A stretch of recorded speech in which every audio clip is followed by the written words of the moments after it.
Tonight's sleep story on the history of soap actually starts thousands of years ago, in about the 3rd century BC in ancient Mesopotamia.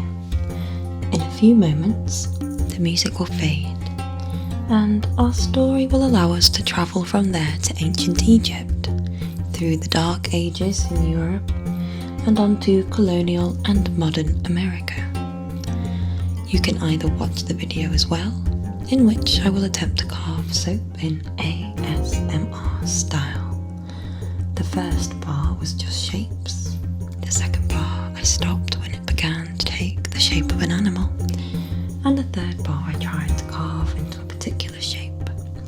See if you can guess what I was trying to make. Alternatively, you can simply listen to the sleep story with your eyes closed. So get comfortable. Take a few deep breaths. Maybe put on some headphones. And we will begin.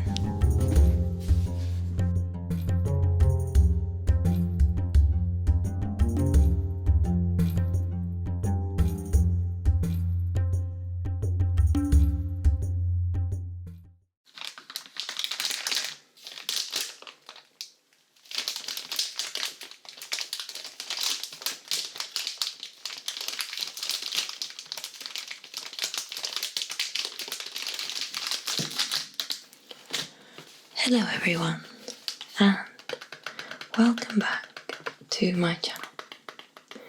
Tonight I'm going to mix my two loves, ASMR content and informative style sleep stories. As you can see, I have a couple of bars of soap and a very small collection of little knives. I will be attempting to do a lovely tingle and satisfaction-inducing soap cutting video. But to make it a little more interesting, I thought I'd record a whispered / softly spoken sleep story about the history of soap at the same time. If the history of soap sounds boring to you, perhaps that will help you sleep. But I do love history and writing these stories, and I will try and make it as interesting as possible. Our story actually begins in ancient Mesopotamia.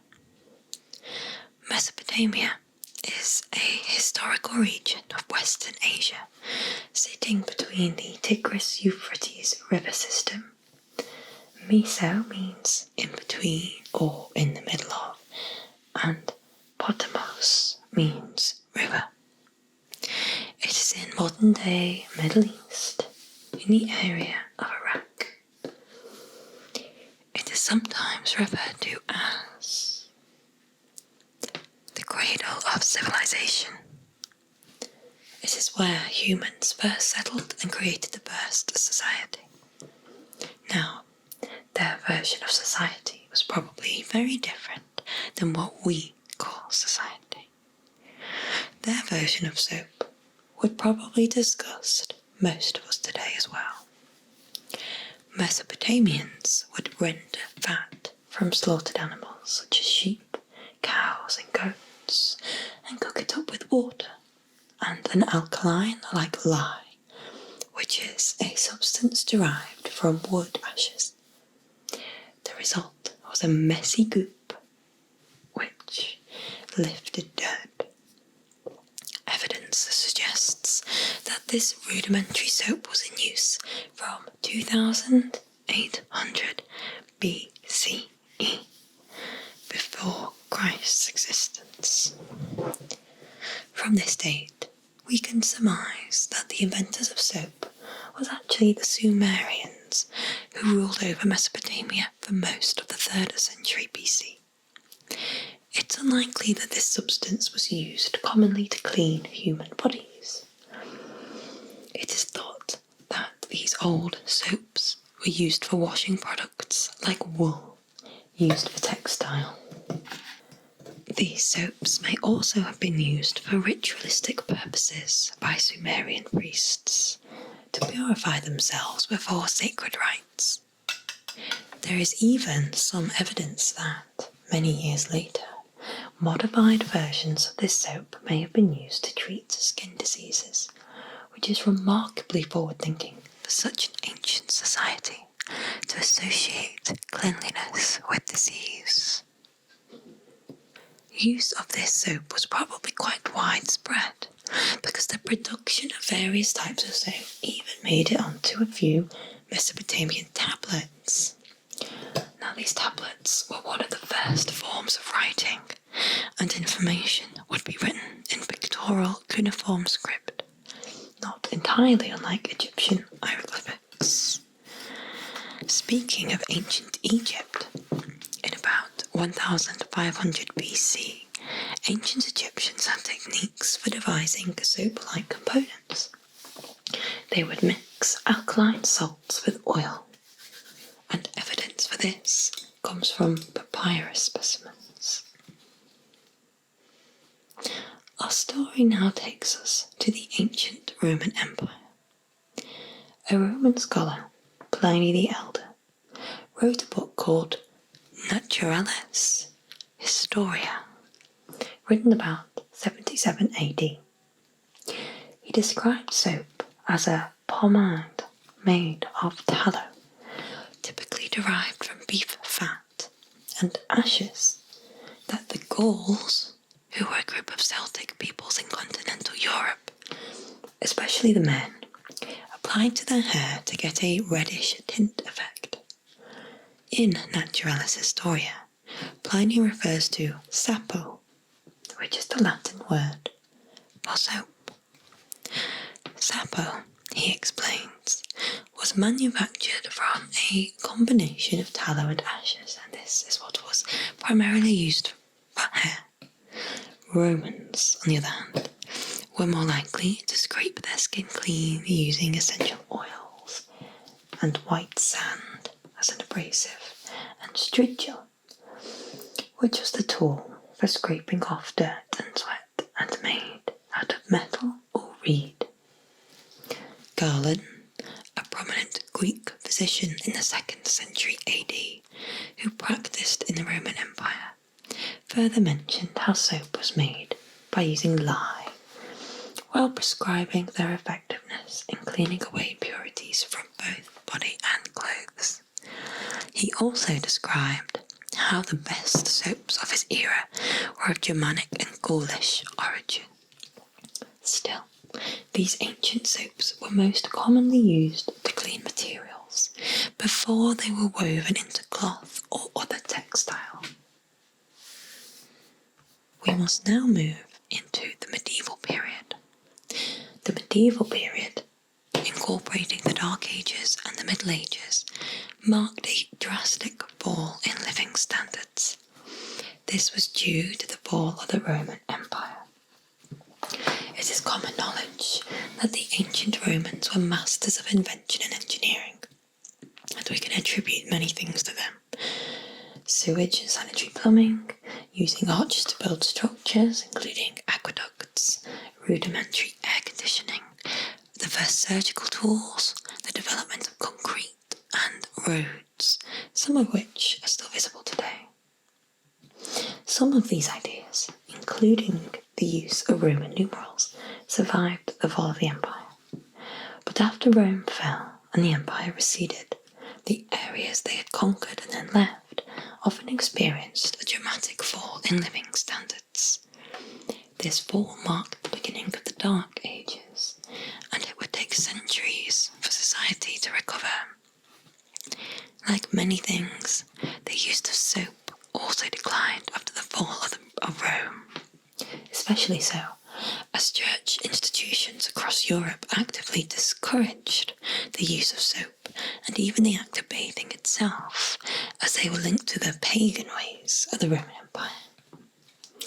Despite this, by the 6th century AD, there were a few emerging soap-making guilds in Italy. By Charlemagne's reign in 8th century AD, Soaps were again very popular and were considered as being one of the grooming products preferred by the nobles of royal estates. In a contrasting society, Vikings were also known to use a strong lye-based soap, probably to clean themselves, but also to bleach their beards. Vikings preferred to be blondes with lighter complexioned facial hair. One of the cleaner peoples of this period was medieval Islam, which brought forth hygiene-based practices, including the use of soaps. The Syrian city of Aleppo had a tradition of manufacturing high-quality soaps since the ancient times, a legacy of the aforementioned Mesopotamian culture. Over time, this use became a medieval industry, with merchant families plying their trades over generations that entailed the production and distribution of soaps, in part fueled by the Silk Road trade. Soaps became more popular by this time, as new vegetable oil-based soaps were in use and were hailed for their mildness and purity, and importantly, smelled a lot better than those made with rendered animal fat. By the 11th century, crusaders were enamoured of the exotic hygiene products, and as such brought forth some of the Aleppo soap recipes to European realms. During the contemporary times, much of Spain was under the rule of Muslim Moors, and the resulting cultural association made the peninsula one of the leading manufacturers of the famed olive oil-based Castile soaps. The technique of soap making gradually spread to England by the 13th century, where it was made from wood ash, and to France by the 14th century, where the renowned Marseille soap, made by combining seawater, ash and olive oil, catered to the nobility. I just want to take a moment to tell you about an interesting fact that most people believe about the medieval period and cleanliness.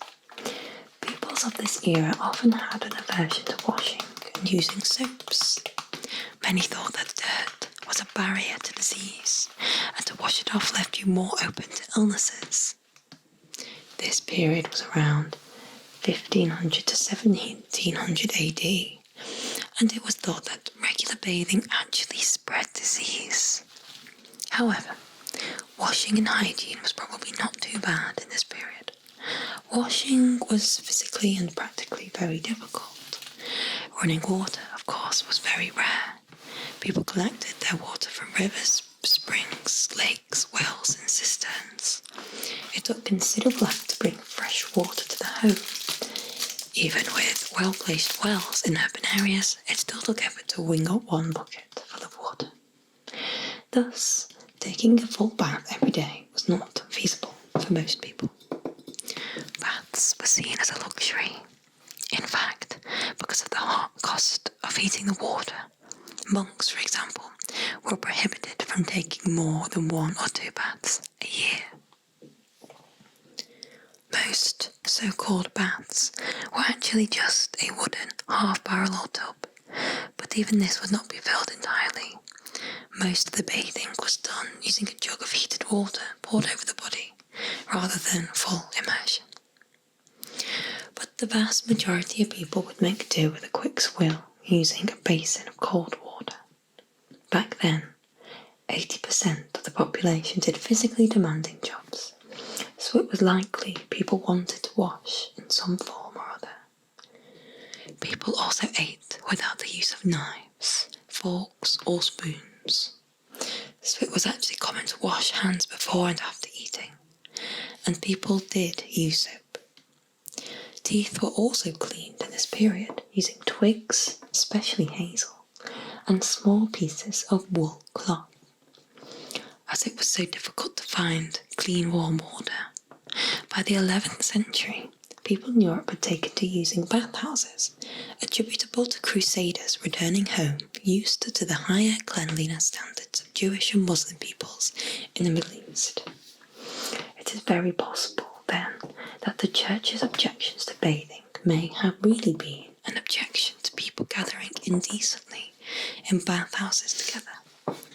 The perception that people were incredibly dirty in the Middle Ages might be because communal bathhouse usage declined around the time of the Black Plague.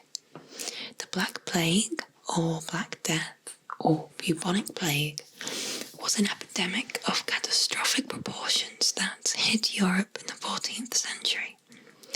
It was so devastating that 60% of the population died over 7 years. The plague killed indiscriminately, causing the deaths of paupers and royals alike. People did not know what caused it, and they had no real treatments or cures, or even any perception of germs and bacteria and how disease spread. Much like today, ordinary life was halted for mass quarantines until the disease eventually declined around 1353. Thus, people were not getting together as much and bathhouse use declined, and so people were inevitably a lot dirtier. This issue became worse in the 16th century when syphilis, a sexually transmitted disease, became rampant. And at the same time, people began to believe that water could carry disease into the body through the opening of pores in the skin, and especially in hot water. People actually came to believe that the pores in the skin widened after a bath, resulting in infections of the air having easier access to the body. So bathing, especially in bathhouses, became associated with disease. There may have been some truth to this association. People would be gathering together and bathing in the same warm water, sharing food, and even sometimes having sex. So disease probably did spread faster in bathhouses. The culture around that washing was shared by paupers and royals alike. Apparently, Louis XIV of France stunk like a wild animal, as his physicians apparently advised him to bathe as infrequently as possible to maintain good health.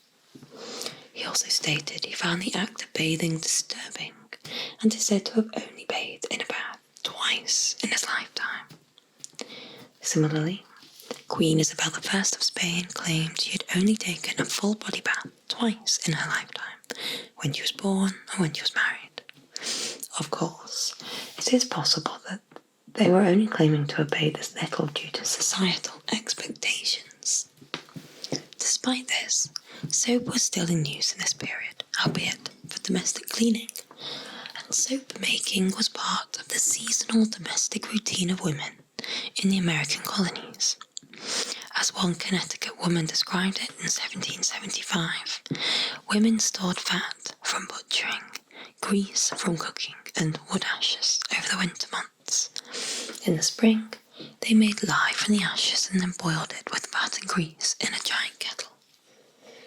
This produced a soft soap that women used to wash the linen shifts that colonists wore as undergarments. In the new nation, the founding of soap manufactories like New York-based Colgate, founded in 1807, or the Cincinnati-based Procter & Gamble, founded in 1837, increased the scale of soap production, but did little to alter its ingredients or use. Middle-class Americans had resumed water bathing, but still shunned soap. Soap making remained an extension of the tallow trade that was closely allied with candle making, and soap itself was for laundry. At the first P&G factory, that is, the company Procter & Gamble I just mentioned, labourers used large cauldrons to boil down fat collected from homes, hotels and butchers to make the candles and the soap they sold. Let's take a break for a moment and talk about how soap actually works. Soap contains surfactants. Soap contains surfactants, and these actually lift germs from your skin. Water then washes the germs away. But let's go into this a little more. How does soap clean dirt, grease and oils off your hands? Of course, most of us are aware that water and oil do not mix. On a chemical level, that's because the fatty molecules that make up oil, grease and dirt are all non-polar molecules that don't have a charge, while water molecules are polar. So you end up with separate layers when you mix them. This is important to understand for hand washing because when disease-causing germs in fecal matter or dirt get on your hands after using the toilet or touching a contaminated surface, they mix with the natural oils on your skin and they stay there. When you rinse your hands with water only, it's ineffective against the germy oils that have lodged onto your skin. The water slips right off without mixing, just like it does with cooking oil. So this is where soap comes in. Because soap is salt derived from an oil or fat, it has a unique chemical structure that looks like a balloon. The balloon head is the salt, a charged polar molecule, and it's connected to a string or tail of non-polar fatty acids. The soap molecule can therefore act like a double agent. The salty end is attracted to water, while the fatty tail is attracted to the dirt or oil. When you mix the soap with dirt and water, the soap molecules break up the dirt and the bacteria it contains by forming circles around individual droplets. The fatty chains go in the middle, facing the dirt, while the salt balloon tops form the outside of the circle facing the surrounding water. The wheel-like structure formed by the circle of soap molecules around the dirt of oil droplet is called a micelle. When you wash your hands with soap, it dislodges the dirt, grease, oils, and disease-ridden fecal matter particles on your hands by creating these micelles. Surrounded by the soap, the oil molecules become suspended and distributed in the water rather than stubbornly clinging to your skin. This allows the dirt and germs on your skin or on clothing, surfaces or towels to be rinsed away with water. And there we go. Now let's return to our history of soap. We have now reached the modern epoch. Soap making has continued to evolve, but before the 18th century the usage and manufacturing of soap remained relatively small scale compared to the size of the population. Soap users tended to be wealthy because of the high cost factor required to procure the products. Moreover, due to the prevalence of bothersome ingredients like animal fat, many of the soap varieties gave off their unpleasant aroma. But with the Industrial Revolution, chemists were able to incorporate aromatic substances like palm oil and coconut essence, mostly imported from Asia or Africa, into the soap products. And by the 19th century, it was war that rather instigated the mass-scale use of soaps. This is because during the Crimean War fought between 1854 and 1857, the British forces suffered many casualties from widespread disease, rather than just from battle wounds. This fueled the adoption of hygiene regulations for modern armies, thus leading to the practice of regular soap usage by soldiers, who in turn brought their health habits home. By the 20th century, soap finally made its debut as a mass-consumed commercial product, thanks to massive marketing efforts put forth by Procter & Gamble. P&G, as I mentioned earlier. P&G spent more than $400,000 a year in the early 1900s, the equivalent of over $10 million a year today.